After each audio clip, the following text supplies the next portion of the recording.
Hello everyone, welcome to our YouTube channel Achievers of Science and Commerce. Myself Nishtha and I am going to teach you chemistry of class plus 1. So in the last lecture we have completed the Bohr model of atom.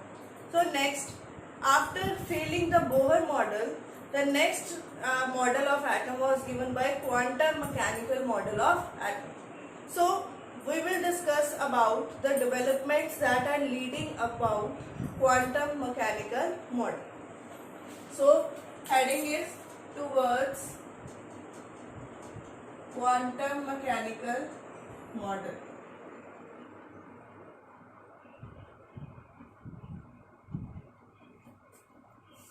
अब देखो quantum mechanical model करने से पहले इसकी क्या क्या चीजें थी, क्या क्या थ्योरीज थी जिसके कारण ये डेवलप हो पाया, वो हम डिस्कस करेंगे। अब बोहर ने ड्यूअल नेचर के बारे में नहीं बताया, ठीक है, उसने जस्ट एक्सप्लेन कर दिया कि इलेक्ट्रॉन्स रिवॉल्व कर रहे हैं around the nucleus in the fixed circular path that are called orbits. But उसने ड्यूअल नेचर के बारे में एक्सप्लेन नहीं किया कि जो इलेक्ट्रॉन है उसका पार्टिकल नेचर भी है और ड्यूअल नेचर भी है। सो फर्स्ट हम डिस्कस करेंगे dual nature of particle and the second is Heisenberg uncertainty principle. So we will discuss these two first, then afterwards we will move to the quantum mechanical model of atom. So सबसे पहले हम discuss करते हैं dual nature of particle. Dual nature, dual behaviour किसने दिया? De Broglie scientist था। He gave the derivation about the dual nature of particle. So we will discuss about dual nature of matter or a particle. So D Broglie gave the equation that was called lambda is equal to h upon mv or h upon p. P is the angular momentum. It is not angular momentum. Angular momentum तब होती है जब mvr हो. It is a momentum only, so it is represented by p also. So this equation was called D Broglie equation. अब ये equation जो है it represents the particle nature as well as the wave nature. How will it represent? We will discuss that. Now, derivation of this equation is,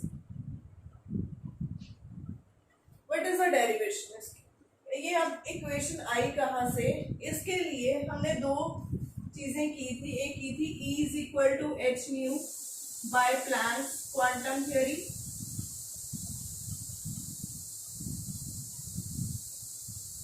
ठीक है, जो हमें wave nature represent कर रही थी। तब न्यू को हम लिख सकते हैं एच सी बाय लैम्डा। हमने ये फॉर्मूला किया था स्टार्टिंग में, nu is equal to C by lambda, we can write it down. Also energy is equal to M C square, this is the Einstein's equation.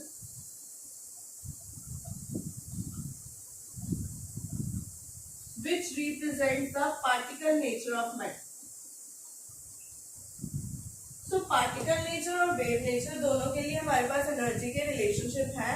This is the first and this is the second.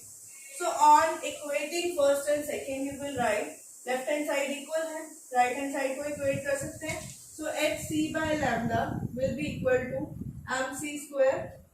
c ये cut हो जाएगा तो क्या आ जाएगा? Lambda अगर हम यहाँ पे ले आए so it will imply lambda is equal to h upon mc.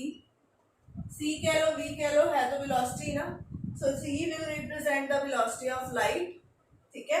so this is the de Broglie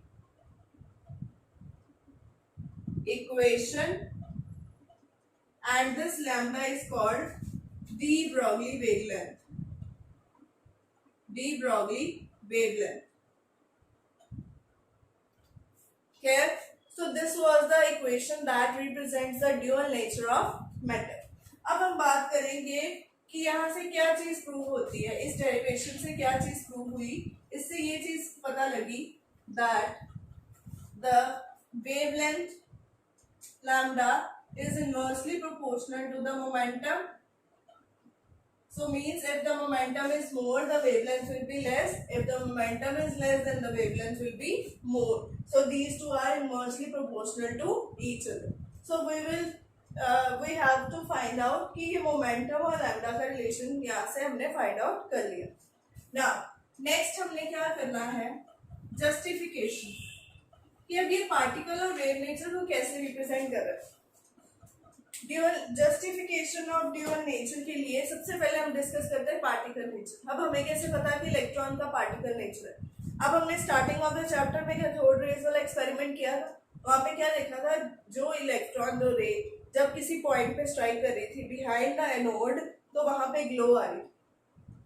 so means when it strikes, वो स्ट्राइक कर रही किसी पार्ट के ऊपर और वहां पे स्पॉट भी आएगा. सपोज हम चौक लेते हैं, चौक एक पार्टिकल है, उसको हम बॉल के ऊपर फेंकेंगे, जहां पे वो जाके स्ट्राइक करेगी वहां पे एक स्पॉट आ जाएगा, डॉट आ जाएगा, जिससे हमें पता लगेगा कि एक पार्टिकल है. सिमिलरली इलेक्ट्रॉन का केस भी ऐसा ही है. इस प्रोसेस को हम बोलते हैं scintillation. So scintillation means it will produce one spot और a point when we strike it against any wall और एनी अदर थिंग. तो यहाँ से हमें पार्टिकल नेचर जो है वो क्लियर हो जाता है. अब वेव नेचर कैसे बने? डेविसन और जो साइंटिस्ट थे, डेविसन एंड थॉमसन, इन दोनों साइंटिस्ट ने वेव नेचर को रिप्रेजेंट किया बाय देयर एक्सपेरिमेंट्स, बट वो हमें एक्सपेरिमेंट इन डिटेल में नहीं पढ़ना. सो ये जो थे turn by turn wave nature और पार्टिकल नेचर दोनों को जस्टिफाई करते गए. तो ड्यूअल नेचर हमें यहाँ से पता लग गया कि मैटर का ड्यूअल नेचर ही आएगा. क्लियर? सो नेक्स्ट हम करेंगे calculation of de Broglie wavelength. Calculation of de Broglie wavelength of electron. अब जो इलेक्ट्रॉन की डी ब्रॉगली वेवलेंथ कैलकुलेट करने के लिए सबसे पहले हमें क्या पता होना चाहिए कि इलेक्ट्रॉन जब मूव करेगा तो मूवमेंट में उससे पास कौन सी एनर्जी होगी? Kinetic energy. काइनेटिक एनर्जी का फॉर्मूला हमें पता है हाफ एम वी स्क्वायर. यही होता है इसका formula. So half M V square. अब हमें पता है जो काइनेटिक एनर्जी, एनर्जी किसके कारण आती है? चार्ज और पोटेंशियल डिफरेंस के कारण. So energy of the electron is also equal to, अब एनर्जी तो वही रहेगी, पोटेंशियल के कारण E is the charge on the electron and B is the potential. So energy इतनी आएगी इसकी. तो ये दोनों एनर्जीज को हम इक्वेट कर सकते हैं. So B is the potential applied, E is the charge on the electron. It will be equal to half mv square. Here, so यहाँ से हम वेलोसिटी की वैल्यू निकाल सकते हैं. V square is equal to EV. ये 2 जो होगा इधर आ जाएगा और m नीचे चला जाएगा. तो अगर यहाँ से स्क्वायर रिमूव करोगे तो you will get square root of this. तो ये हमारे पास क्या आ गई? Velocity of electron. की इलेक्ट्रॉन जब वेलोसिटी होगी इलेक्ट्रॉन में, इलेक्ट्रॉन मूव करेगा, एक्सेलरेट करेगा, उसमें क्या वेलोसिटी होगी. Now we have to find out de Broglie wavelength, that is lambda. तो लैम्डा का formula h/mv. So we can put the value of velocity from here into this equation. So h/m into v. तो square root of m ऊपर चला जाएगा 2ev. m के साथ square, इसको हम लिख सकते हैं square root m into square root m. एक कट जाएगा, एक बच गया. तो you can write it as h upon square root of 2mev. h upon square root of 2mev. Now you can see h भी कांस्टेंट है, m भी constant है, e भी कांस्टेंट है, जस्ट पोटेंशियल की वैल्यू चेंज होगी. So you can find it out. So h की value क्या पुट कर सकते हैं? 6.626 into 10⁻−34 joule seconds. Square root of 2 into masses 9.1 into 10⁻31 into e charge 1.6 into 10⁻19 joules. और b जो होगा वो एज इट इज आ जाएगा. तो यहाँ से हम सारी वैल्यूज पुट करके आंसर निकाल सकते हैं. That is 1.226 into 10⁻⁹ upon square root of v. This is the lambda. और ये लैम्डा किसमें आएगा, मीटर। सो इस तरह से हम डी ब्रॉगली वेवलेंथ कैलकुलेट कर सकते हैं फॉर द इलेक्ट्रॉन। सो ये तो आगे हमारी डी ब्रॉगली इक्वेशन की डी ब्रॉगली वेवलेंथ हमने कैलकुलेट कर। अब हम सिग्निफिकेंस करते हैं। What is the significance of de Broglie equation? अब देखो सिग्निफिकेंस क्या है।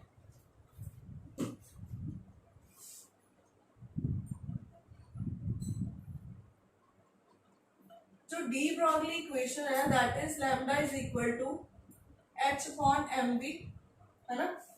तो अगर दो तरह की बॉडीज होती है, एक होती है मैक्रोस्कोपिक बॉडीज जो हम लोग नेक्ड आई से देख सकते हैं, बहुत बड़ी होती है, फॉर एग्जाम्पल बॉल हो गया या अदर। एक होती है माइक्रोस्कोपिक बॉडीज जो हम लोग नेक्ड आई से नहीं देख सकते। अब हमने देखना है कि ये जो मॉडल है डी ब्रॉगली इक्वेशन है, ये माइक्रोस्कोपिक के लिए है या माइक्रोस्कोपिक के लिए। अब यहाँ पे आप रिलेशनशिप देख सकते हो कि lambda is inversely proportional to mass. तो अगर किसी बॉडी का मास ज्यादा होगा तो उसकी लैम्डा की वैल्यू छोटी होगी। मैक्रोस्कोपिक की बॉडीज में लैम्डा वेवलेंथ की वैल्यू छोटी होगी। इस केस में क्या होगी, मास छोटा है तो वेवलेंथ ज्यादा होगी, वो हम मेजर नहीं कर सकते। सो de Broglie equation is associated with ordinary processes having the large masses. Large masses होगी तो ही हम उसका लैम्डा जो होगा स्मॉल होगा, हम उसको इजीली डिटेक्ट कर पाएंगे। सो de Broglie equation is significant only for the macroscopic bodies. तो ये तो आगे हमारी इक्वेशन। अब हम इसके ऊपर न्यूमेरिकल डिस्कस करते हैं de Broglie equation का। Suppose the numerical is if the velocity of the Bohr orbits electron is, velocity आपको given है that is 2.19 into 10 raised to power 6 meter per second. This is the velocity given. We have to calculate the de Broglie wavelength associated with it. तो velocity of electron in the first orbit, electron की है ना, तो wavelength का formula क्या है, h upon mv। H पता है, एम पता है, मास ऑफ इलेक्ट्रॉन, तो लैम्डा निकाल सकते हैं 6.626 into 10 raise to minus 34। Mass of the electron is 9.1 into 10 raise to minus 31। Velocity is given that is 2.19 into 10 raise to 6। So from here we can find out the value of lambda that comes out to be 332 picometer. 1 picometre हमें पता है 10 raise to minus 12 metre के equal है। तो अगर इसका answer metres में आएगा तो आप उसको कन्वर्ट कर सकते हो पिकोमीटर्स। तो इस तरह से इसका न्यूमेरिकल जो होगा वो आता है to calculate the de Broglie equation. So first चीज तो हमने डिस्कस कर ली, that is dual nature with the help of de Broglie equation. Now the second theory is Heisenberg uncertainty principle. Heisenberg's uncertainty principle. अब Heisenberg scientist ने क्या discover किया, उसने बोला इन 1927 he discovered that it is impossible to find out the position as well as momentum, या momentum की जगह velocity भी ले सकते हैं। So it is impossible to find out the position and velocity of an electron simultaneously और N A particle simultaneously. मतलब हम किसी चीज की या तो पोजीशन फाइंड आउट कर सकते हैं या वेलोसिटी फाइंड आउट कर सकते हैं, दोनों चीजें साइमल्टेनियसली इकट्ठी फाइंड आउट नहीं कर सकते। ठीक है, इसका क्या मतलब है, सपोज कोई बॉडी मूव कर रही है तो हम या तो उसको देखेंगे एक जगह से दूसरी जगह उसकी क्या डिस्टेंस में, क्या लोकेशन में चेंज आया, क्या पोजीशन में चेंज आया, ये चीज नोटिस करेंगे, या हम लोग उसकी या देख सकते हैं वेलोसिटी में क्या चेंज आ रहा है। ठीक है, तो it is impossible to find out the position and the exact momentum of a particle simultaneously. तो इसने वहां से एक रिलेशनशिप दिया that is delta X into delta M, that is momentum is equal to, sorry M को भी P के साथ रिप्रेजेंट कर दो, that is greater than equal to H upon 2 pi, that is equal to 4 pi. अब अब momentum हमें पता है किसके इक्वल होता है, मास इनटू वेलोसिटी। मास तो हमेशा कांस्टेंट रहेगा, वेलोसिटी में चेंज आएगा, तो डेल्टा हमने लिखा। सो this is the Heisenberg uncertainty principle. तो ये कांस्टेंट को हम इधर भी लेके आ सकते हैं। So delta X into delta V will be greater than equal to h upon 4πm। So this is the Heisenberg uncertainty principle. तो अगर हमें एक चीज गिवन होगी तो ही हम दूसरी चीज निकाल सकते हैं ना। यहाँ से ये चीज क्लियर होती है कि अगर हमें दोनों ही नहीं पता, दोनों फाइंड आउट करने हैं, तो हम वैल्यू ये कांस्टेंट वैल्यू रहेगी। बट अगर कुछ वेरिएबल है, कुछ चेंज हो रहा है, तो अगर एक की वैल्यू हमें दी होगी तो हम दूसरे की कैलकुलेट कर लेंगे। So next is the significance of Heisenberg uncertainty principle. अब जो हेजनबर्ग अनसर्टेनिटी प्रिंसिपल है ये वैलिड है ओनली फॉर माइक्रोस्कोपिक ऑब्जेक्ट्स। क्यों? क्योंकि जो मैक्रोस्कोपिक होते हैं उनको तो हम देख सकते हैं, उनकी वेलोसिटी भी फाइंड आउट कर सकते हैं, उनकी पोजीशन भी फाइंड आउट कर सकते हैं, with the simultaneously we can find it out, ठीक है। But for microscopic objects, for example electrons की बात कर लो, उसकी हम वैल्यू ये फाइंड आउट नहीं कर सकते। जैसे हम सपोज यहाँ से वैल्यू निकालते हैं इलेक्ट्रॉन के लिए, so delta X into delta V will be equal to कर लेते हैं suppose 6.626 into 10⁻34, 4 into pi 3.14 and mass of electron is 9.1 into 10⁻31। So यहाँ से वैल्यू आएगी 10⁻⁻4 मीटर पर सेकेंड, 10⁻⁻4 मीटर पर सेकेंड। सो अगर यहाँ से हमें एक वैल्यू इन दोनों में से दी हो, सपोज डेल्टा एक्स की वैल्यू हमारे पास है 10⁻⁸ मीटर, सो इतनी दी हुई है, तो डेल्टा वी निकाल सकते हैं। Delta V will be equal to 10⁻⁴ upon 10⁻⁸ which is equal to 10⁻⁴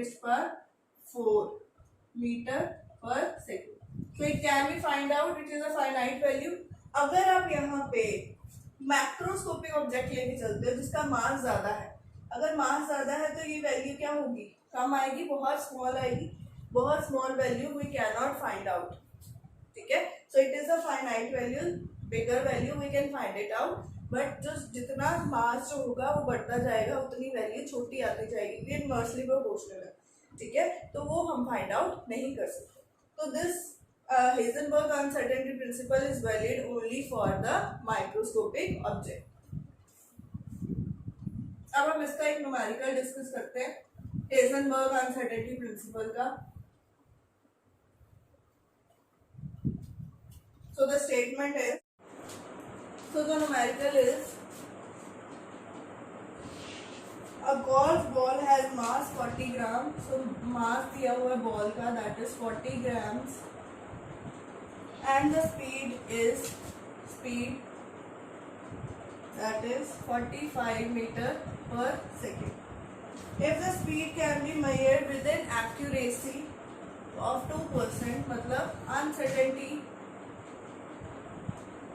accuracy हमें दी है कितनी, 2%, तो uncertainty of velocity या speed अगर हमने निकालनी है तो वो क्या होगी, 2% of 45,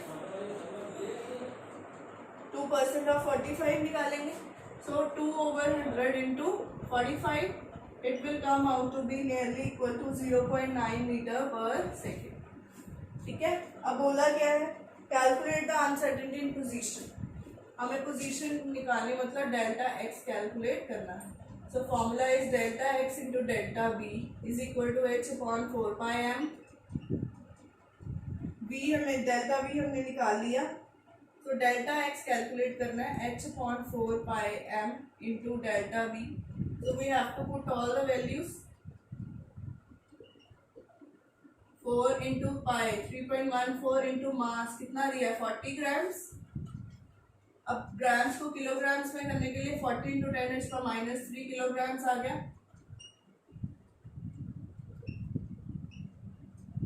ठीक है, क्योंकि एसआई यूनिट्स में है सारी वैल्यूज, तो मास भी हमारा एसआई यूनिट में होना चाहिए, kilograms.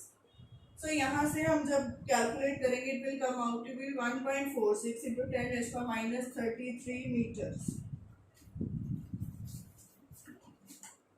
This is the value for uncertainty in position. So by the help of this Heisenberg uncertainty principle, we can find out the value of uncertainty in position or the uncertainty in velocity, but we have to find out in the numerical. But एक चीज याद रखनी है, सीधा 45 use नहीं कर लेना. बड़े बच्चे ये गलती करते हैं, सीधा 45 वैल्यू पुट कर देते डेल्टा वी में. Delta V is the uncertainty in velocity. So वो एक्यूरेसी जितने भी परसेंटेज गिवन होगी उसका परसेंटेज निकाल के फिर हमारी डेल्टा वी की वैल्यू आएगी. तो ये चीज का ध्यान रखना है. तो ये तो आ गए हमारे ड्यूअल नेचर और हेजनबर्ग अनसर्टेनिटी प्रिंसिपल. अब हम बात करते हैं कि बोहर मॉडल क्यों फेल हुआ था. अब हमने ये चीजें डिस्कस कर ली.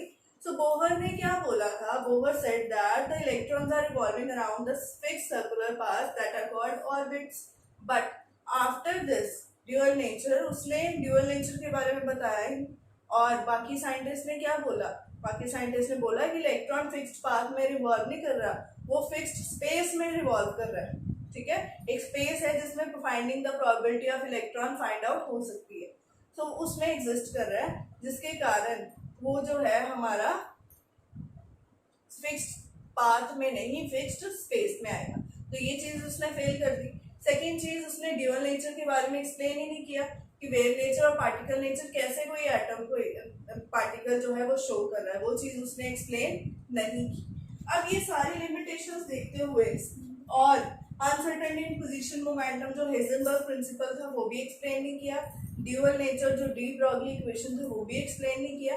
So these all were the limitation जिसके कारण बोहर मॉडल ऑफ एटम जो था वो फेल हो गया. So these were the reasons for the failure of Bohr model of atom.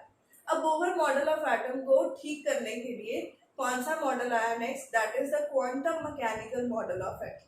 So these theories that we have discussed today, dual nature and Heisenberg uncertainty principles, these theories lead to the discovery of the next model, that is quantum mechanical model of atom. So that model of atom we will discuss in the next lecture. Till then, thank you so much for watching my video. Please do like it and share it with your friends. If you have not subscribed our channel yet, please do subscribe it. Thank you so much.